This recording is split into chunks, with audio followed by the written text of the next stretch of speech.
Let's see what I mean. So first up is the new home screen. We've all heard about it, we've all seen the widgets by now, but let's just go over everything. First of all, there's the new app library, which is a space all the way at the end to the right of all the home screens. That's literally This just is the iPad Pro 10-minute test. This is basically the first time. So can I do a voiceover like here? That's kind of cool. In one place. It took a decade, but it's finally here. And inside of that, there's just a straight up alphabetical searchable list if you're into that too. Now, you can still pull down to search from anywhere on the home screens if you want to find apps that way, and that actually adds more results from the web and from Siri. So you can see here and then, of course, that the iPad uses hardly any battery now, it's still not while it is streaming video. From beginning to end of this 10-minute clip, 100%, never changes. But you can't put a widget in the middle of a home screen. It has to be either on the left side or the right side, which is kind of a bummer. And you can't put it alone on the right without anything to the left of it. So it's still restricted in a very iPhone way, as you can tell. But 4K, 30p. Long press, hit that plus button, and break out into all these new widgets and add them to any home screen with some degree of freedom. See, I like that it gets stereo. This is on the left of the camera. First-party Apple apps. This is on the right of nice the camera. variety with different sizes and functionalities, but we are expecting third-party apps to be coming as well. And that, to me, is exciting to finally be coming to the iPhone. You know, I'm looking forward to having my Tesla widget where I can unlock the trunk of my car just from the button, or open a charge port, or even just have a widget of my Google Calendar instead of an Apple Calendar. So, okay, now Apple's added the fundamentals of widgets are on the home screen. So now on top of that, they've added a couple interesting little dynamic nuances and extra things you can do with that. First of all, there's a widget you can add called Smart Stack, where once you add it, it's basically a carousel of several common widgets, and you can scroll through them manually or have them change automatically based on predictions it's made for you.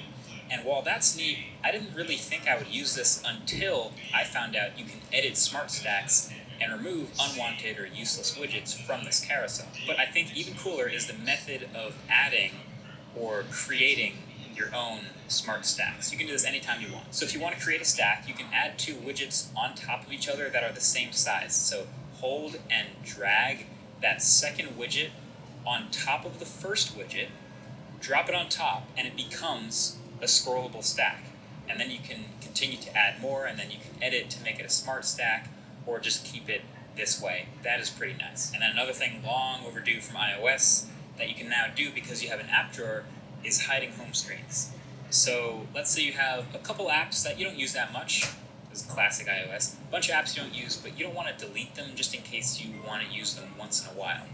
Okay, so instead of putting them all in like a random folder that just sits at the end of one of our home screens, now that there's an app drawer in iOS, you can just hold down to edit, click the dots at the bottom, and then just uncheck to hide an entire page.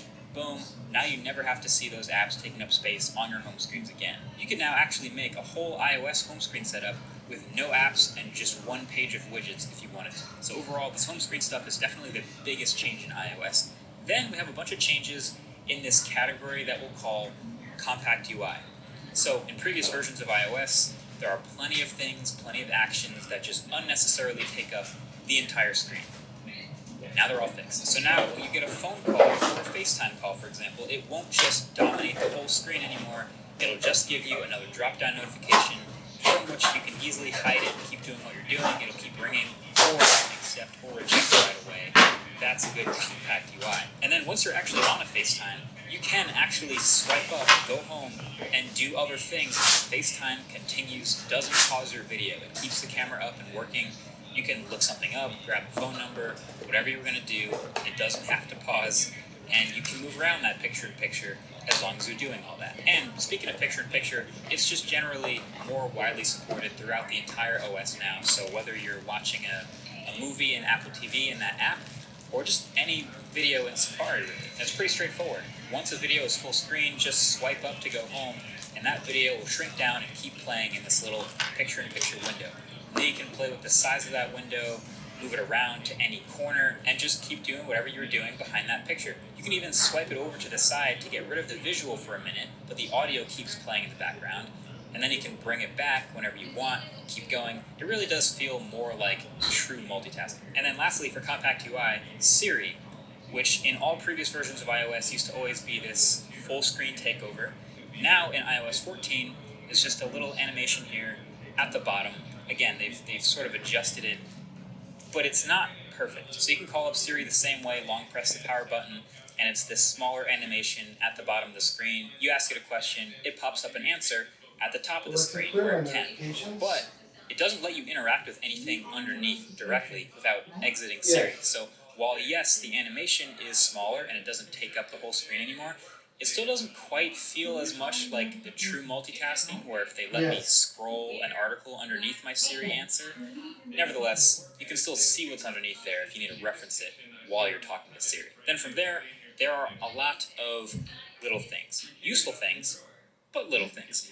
I think to categorize them, we'll put them into two buckets: straight from Android and genuinely new stuff that Google should copy. So straight from Android, that stock keyboard now finally has added emoji search. So instead of typing a word and hoping the right suggested emoji pops up, now you can just search for any emoji you want anytime, which has revived the age-old question: is this emoji prayer hands or a high five? Apple's keyboard does not service it when you search for high five, but Google's does. Apple is Team Prayer Hands, Google is Team High Five. Which team are you on? Then there's a new stock Translate app, which is nice to see. It only supports a smaller number of languages, looks like about a dozen right now, but I expect to see that list grow over time, and it works great for quickly translating conversations between two people. And then finally, default email and browser apps will be able to be changed in iOS 14. Finally.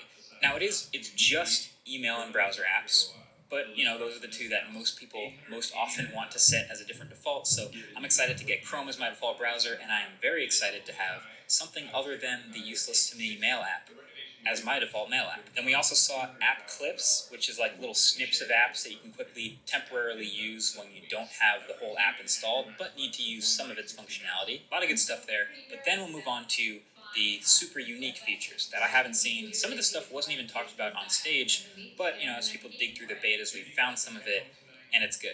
I want to start with some accessibility settings. So in iOS 14, if you go into settings, accessibility, touch, and then back tap, you can now map a double tap or triple tap of the back of the phone to a shortcut. So I've mapped double tapping the back of my phone to open up Siri. So literally all I do is double tap the back, and after about half a second, Siri pops up, and then I think I did triple tap to take a screenshot, and there it does. It's a slight delay, but it does work, and it's kind of neat to have an extra thing mapped to the back of the phone.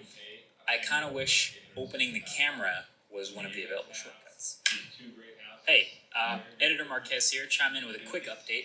You can actually set a Siri shortcut to run on that double tap of the back of the phone, and then you can set that shortcut to point to any number of things. So at this point, I literally have the shortcut set to open Google Assistant on a double tap, which is pretty hilarious. You could also have it open the camera or whatever else you really wanted to. Okay, back to the video. And then while we're at it, here's another really interesting accessibility feature: settings, accessibility, sound recognition. This will let you turn on notifications if the phone's mics recognize a sound that might be important. So it's meant for people hard of hearing, but could still be useful to anyone if it picks up a doorbell or a fire alarm or a faucet running that you forgot to turn off. That's pretty sweet. There's more emoji customizations.